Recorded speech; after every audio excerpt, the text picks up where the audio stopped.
मिट्टी से भी यारी रख, दिल से दिलदारी रख, किसी की बातों से चोट ना पहुंचे, इतनी समझदारी रख। पल भर ये जोश जवानी का, बुढ़ापे की भी तैयारी रख। दिल सबसे मिलता नहीं, फिर भी जुबान अपनी प्यारी रख। नमस्कार दोस्तों, मैं हूं निशु। संत रविदास ना जाति पाति भेद भाव इन सब से परे संत रविदास के लिए सबके हृदय में जो स्थान है वह स्थान हमेशा ही ऐसा ही रहेगा। एक दिन एक धनवान सेठ गुरु रविदास जी के सत्संग में आया। उसने अमीर गरीब हर वर्ग के लोगों को गुरु रविदास का उपदेश सुनते हुए देखा था। देखो, हमारी आदत है कि जब तक कोई चीज बहुत ज्यादा एक्सटेंड ना हो जाए, बहुत ज्यादा उसकी ख्याति ना हो जाए, बहुत ज्यादा लोग उसे तवज्जो ना देने लगे, तब तक हम उस पर ध्यान नहीं देते।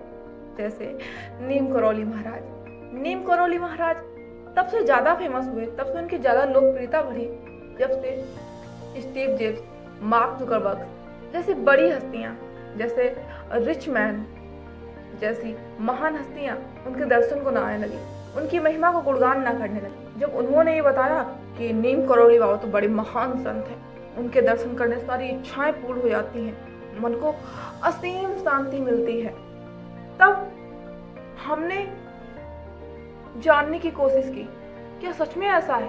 हम ढूंढने निकले और फिर हमें पता चला हमारे ही देश में हम रहकर उस परम पिता, उस परम चीज को नहीं जान पाए जो हमारे देश में नहीं होते हुए उन्होंने जान ली। एक कहनी तो नहीं चाहिए बट ये बात क्या ही कहूँ, लेकिन ये ऐसी बात है जो हमें नीचा दिखाती है कि हमारे ही देश में रहकर के हम उन चीजों को इम्पोर्टेंस नहीं देते जो अदर देश के लोग देते हैं। खैर छोड़ो, हम अपनी कहानी पर आते हैं। अमीर गरीब हर वर्ग के लोगों को गुरु रविदास जी का उपदेश सुनते हुए देखा। सेठ के मन पर यह सब देखकर प्रभाव पड़ा और वह भी सत्संग के लिए बैठ गया। गुरु रविदास ने कहा कि मनुष्य तन बहुत अनमोल है और यह तन बड़े दुर्लभ है। दुर्लभ जन्म पुनि फल पाइयो, बिरथा जात अविवेक। इस अनमोल जन्म को प्रभु बंदगी में लगाकर सफल बनाना चाहिए। प्रभु भक्ति पर सब जातियों और वर्णों का अधिकार है। कोई किसी भी जाति का, वर्ण का आदमी हो, वह प्रभु की भक्ति में लीन होकर महान बन जाता है। ब्राह्मण वैश्य सुख अरु खत्री डोम चंडाल मलेच्छ मन सोई, होई पुनीत भगवत भजनते आप तारे तारे कुल दोई। भजन करने वाला ब्राह्मण, वैश्य, शूद्र, क्षत्रिय, डोम, चंडाल, मलेच्छ किसी भी जाति का हो, प्रभु की भक्ति के द्वारा भवसागर से पार हो जाता है और अपने परिजनों को भी उबार सकता है। ऐसा नहीं सिर्फ अपना ही कल्याण कर रहा है, अपने परिजनों का भी साथ में कल्याण कर रहा है। एक तीर से दो निशाने। सत्संग समाप्त होने के बाद श्रद्धालुओं के बीच कठौती में से अमृत बांटा गया, जिसमें गुरु रविदास चमड़ा भिगोते थे। सेठ ने चरणामृत तो ले लिया, परंतु उसे पीने की बजाय सिर के पीछे फेंक दिया। चरणामृत का कुछ अंश उसके कपड़ों पर पड़ गया। सेठ ने घर जाकर कपड़ों को अपवित्र जानकर एक भंगी को दान कर दिया। भंगी ने ज्यों ही उन कपड़ों को धारण किया, उसका शरीर कांति से चमकने लगा और सेठ को कुष्ठ रोग हो गया। उधर सेठ ने हकीम और वैद्यों से बहुत दवाई कराई, पर कुष्ठ रोग ठीक नहीं हुआ। ठीक होने के लिए वो नाम ही नहीं ले रहा था। जब सेठ को ध्यान आया कि उसने किसी संत पुरुष का अनादर किया है, जिसके कारण उसे यही कष्ट उठाना पड़ रहा है, तब वह दुखी होकर गुरु रविदास जी की शरण में गया। उदार हृदय गुरु रविदास जी ने सेठ को क्षमा कर दिया और वह फिर से स्वस्थ हो गया। ऐसे थे हमारे गुरु रविदास जी।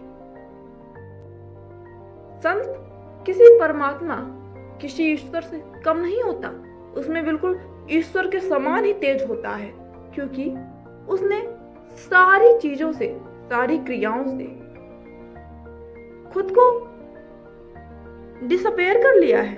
उसे कोई परवाह नहीं है कि उसकी ख्याति हो रही है, उसकी विख्याति हो रही है, लोग उसका गुणगान कर रहे हैं या उसकी बुराई कर रहे हैं।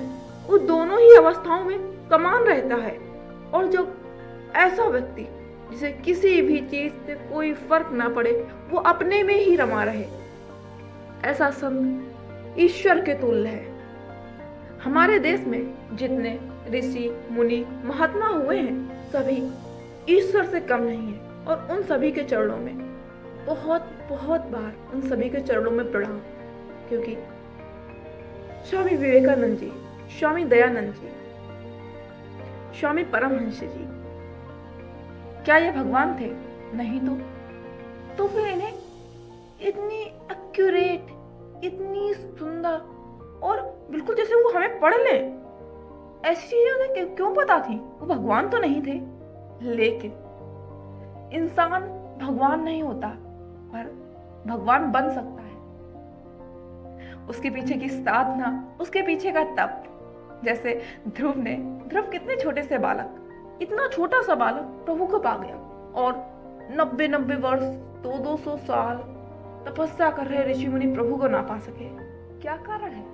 क्या कारण है कि एक नन्हा सा बालक प्रभु को पा सकता है, और जो 2-2 साल से तपस्या कर रहे हैं उनको प्रभु के दर्शन ना हुए?